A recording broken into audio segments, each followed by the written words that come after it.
So, Julia, if you were a anthropologist from a very different culture coming to Earth, what would you say to describe who you are?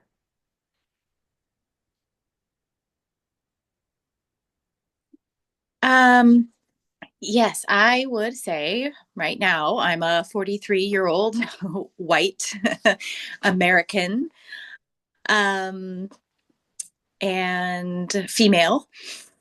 I live in Northern California and I've lived here, not necessarily in Chico, but Redding and in California my whole life. Um, I would say that I was raised in a family of five. I have a brother and a sister. My parents are still married, still alive, raised Catholic. Um, I have a college degree in plant science, horticulture. Um, so I love plants and being outdoors, hiking, camping, water, swimming. I've been a dancer my whole life. I taught ballet. I teach yoga. Um, I would consider myself spiritual, but not religious now at this point. Um, I'm also a massage therapist and working on strengthening my ability to help others heal spiritually as well, energetically. I have a husband and three children, um, very young.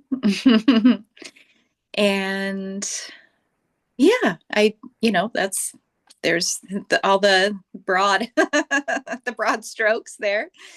Got it. Um, Anything else that that's a good that I left out? that's a good overview.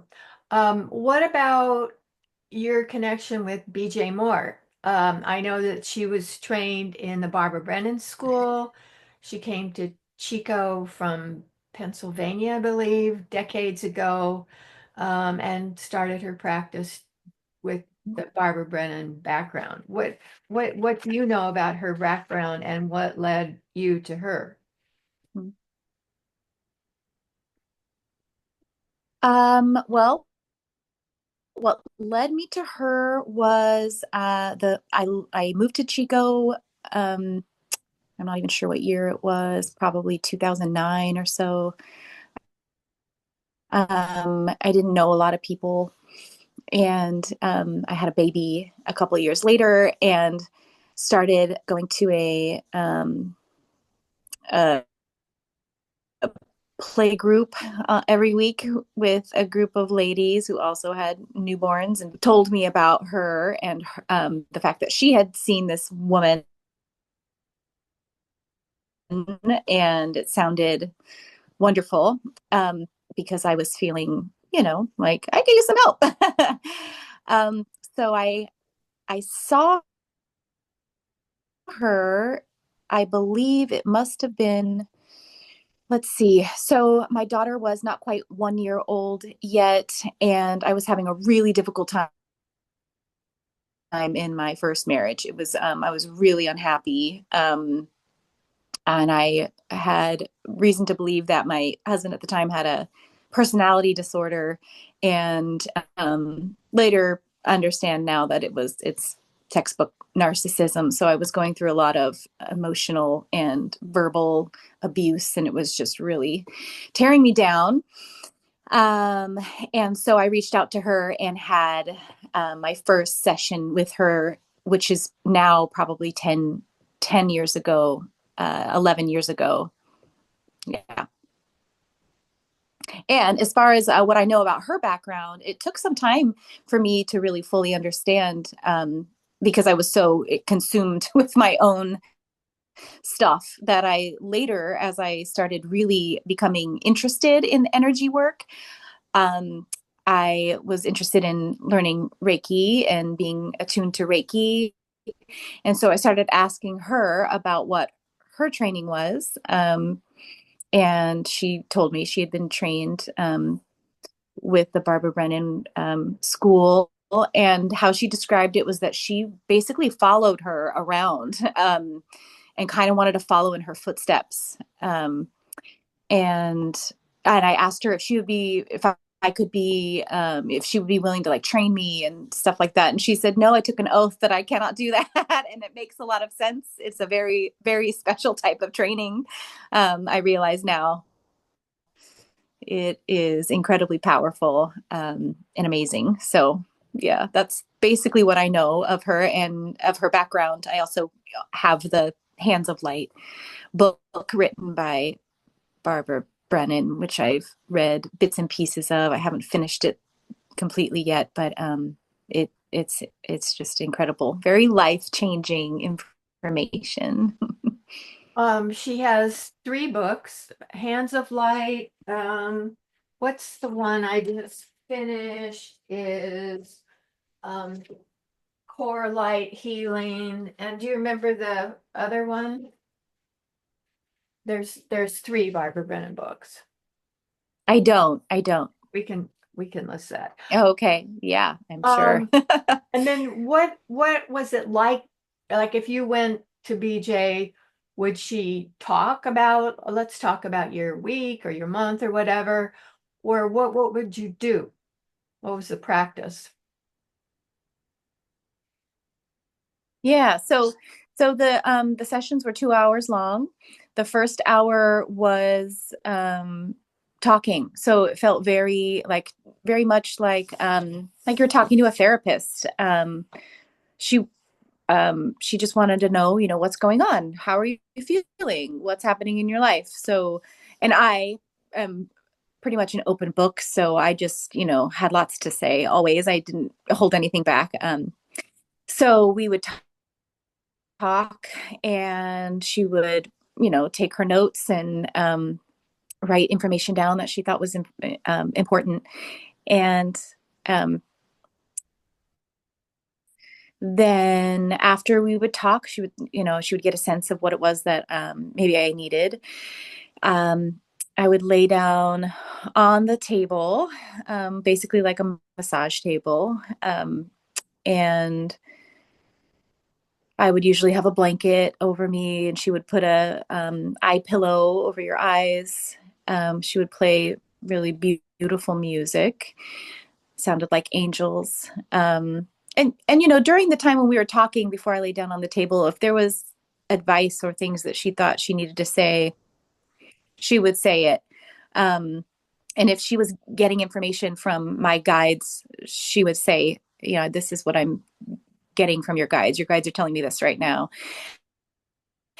Um, so then, yes, then I would lay down on the table with a blanket and an eye pillow. She would play lovely angelic music. She would rub some essential oils on my hands, and I would take a big whiff. Basically, she would again kind of consider what it was that I had shared with her, what she thought I needed, and use the appropriate oils to sort of help with that. And then she had this thing that she would say, and I want to know if it's written down somewhere because I would love to have it. Because I'm assuming she would say it to everybody, but she would tell you to visualize basically your whole body being filled up with scintillating white light. And it's the essence of love. And I don't know all of it verbatim, but it was just lovely. And just those words in and of itself. And she would stand behind you as she would say it.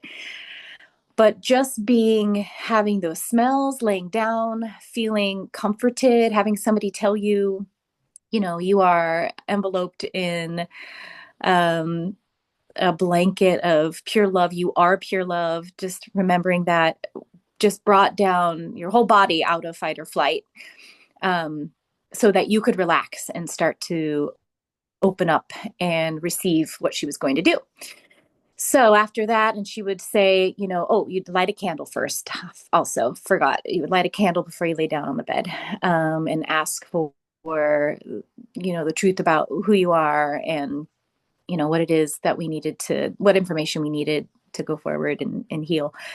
So then she would start down at my feet, and um, and sometimes she would sort of like, it felt like she was sort of drawing a line from my root chakra down to my feet, like on the blanket. And because I oftentimes needed a lot of grounding.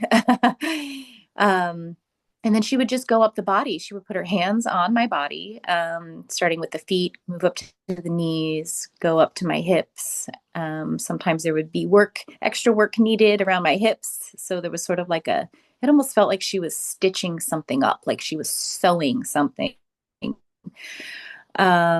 She would go up to my stomach, my chest. Um, Sometimes she would put her hands underneath under my back and on top of my chest, around my heart chakra. Um, and I think for the throat, she would just maybe keep her hands floating above, and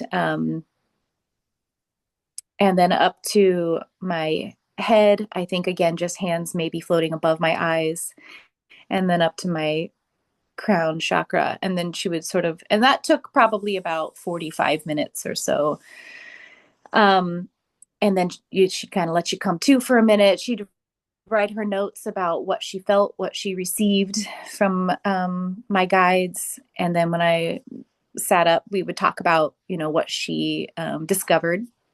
And over the course of the 10, 11 years that I saw her, there were several times where some chakras were completely closed down. Or maybe I was open in the front, closed in the back. I'm still learning what all this means. When a chakra was totally closed down, she would have me come back again a week or two later, so that we could work on it and make sure that it had opened back up.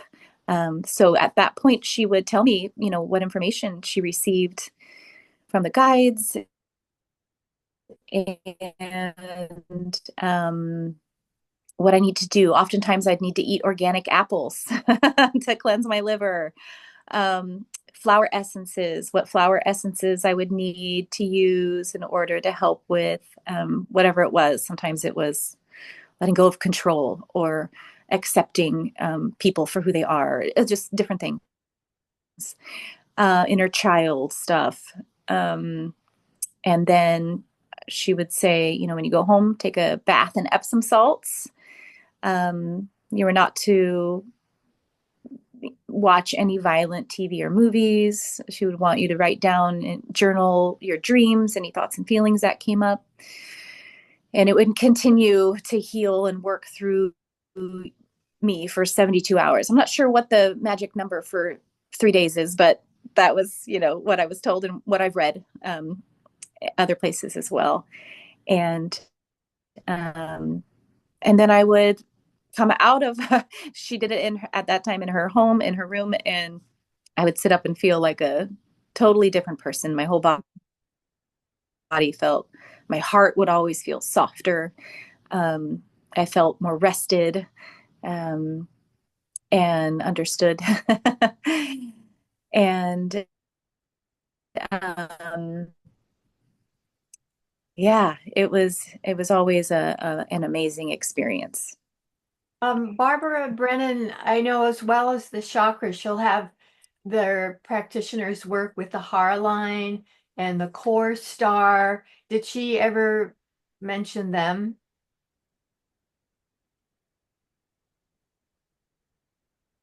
Not that I remember. Mm-mm. So as far as you know, she focused on the chakras. Yes. Hmm. And can you give an example, maybe if you can think of a time where you went in feeling like A and she said and did B and C and you felt like D? I mean, maybe in a specific example of her effect on her healing effect.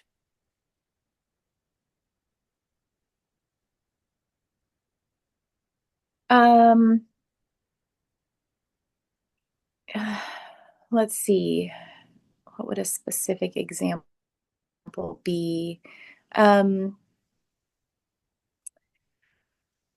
One of the most powerful sessions I had was I had found out that my uh, husband at the time, he was diagnosed with cancer, with colorectal cancer. And so that in and of itself was horrendous news and information. I had a 1 year old baby, and he, being the person who he was incredibly, it was just awful. And just the lashing out on me, broken. Um, and I went to see her. And while I was there, after I laid on the table, she said the Archangel Michael had been there, present with us, and present with me. Sorry, I get very emotional. Um, Yeah, of course. um, and before she had said that, when I was lying there with my eyes closed, I was having, and I don't have like visions necessarily, and more now, but then I didn't. But I just kept seeing with my eyes closed like this orb of light, and it was sort of like moving and swirling, and I could feel the presence of something angelic, something beautiful. And so after that, just knowing that I had such a powerful angel on my side really helped get me through a lot of the rest of that Mm-hmm. journey that I had to go through. Mm. The someone who knew her well told me that he heard that she healed someone who had Lyme's disease. I wonder if you've heard of other people what kind of effect they experienced from working with BJ.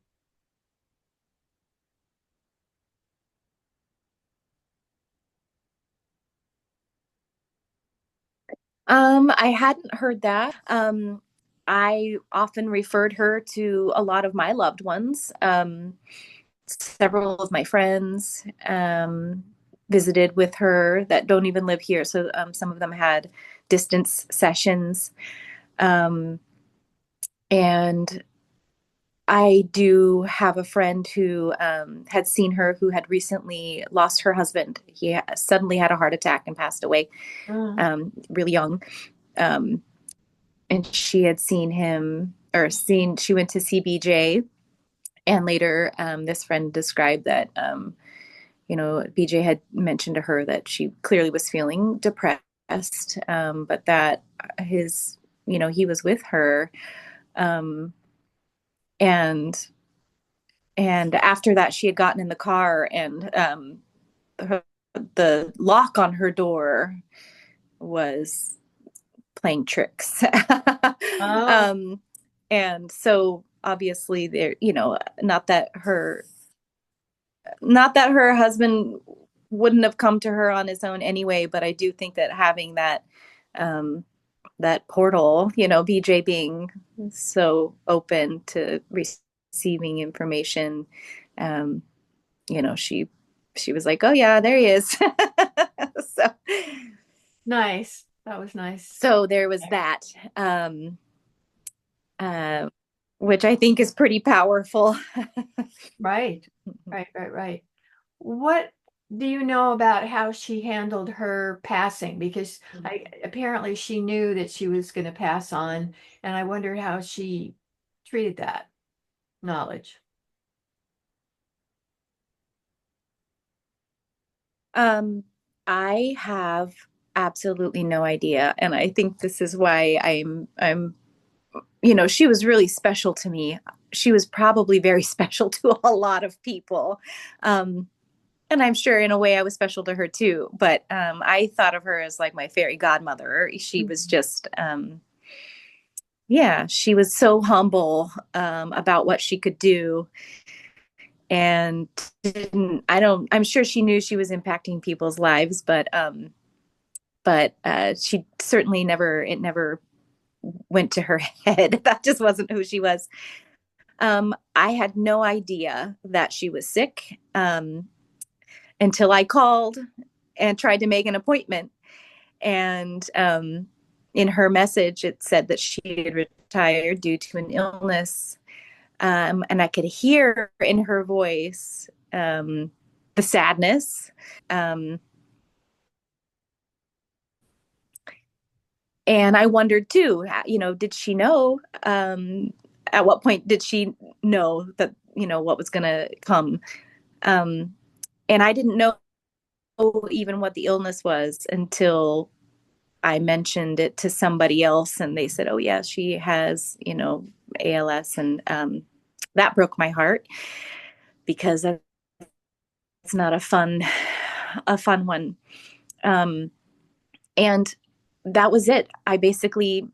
I wanted to throw her a celebration at the wellness center, Chico Holistic Wellness Center, so that the town, the people, so that we as a community could celebrate her before she passed. And that I didn't have a chance to do that.